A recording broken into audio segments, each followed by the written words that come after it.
Et on rejoint justement Tinhinan Makassi en direct d'Oran. Bonsoir. Bonsoir Nalimane. Alors Tinhinan, en arrière-plan de ce forum, il y a aussi la volonté de l'Union africaine de promouvoir et de capitaliser le travail de ces boîtes à idées que sont les ateliers en marge du forum de la jeunesse. Ma question est la prochaine.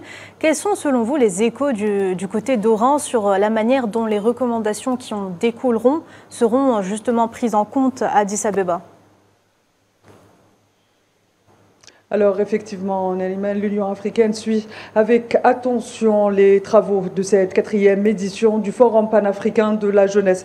On a appris tout à l'heure de la part des panélistes ou des gens qui ont assisté aux ateliers, en particulier les chefs d'atelier, que l'ensemble des recommandations qui seront données demain ici à Oran en fin de journée, en signe de clôture de cette 4e édition du 4e Forum panafricain de la jeunesse, l'ensemble des recommandations qui seront sorties de l'ensemble des ateliers et des panels qui se sont tenus ici à Oran durant les 3 jours vont aller à l'Union africaine où ils seront discutés au niveau ministériel.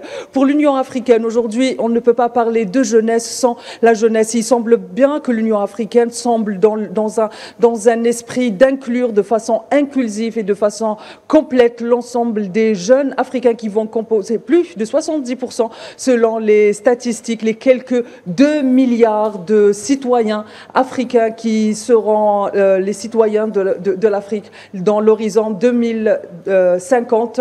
Et c'est ça justement l'objectif de l'agenda 2063, un des objectifs.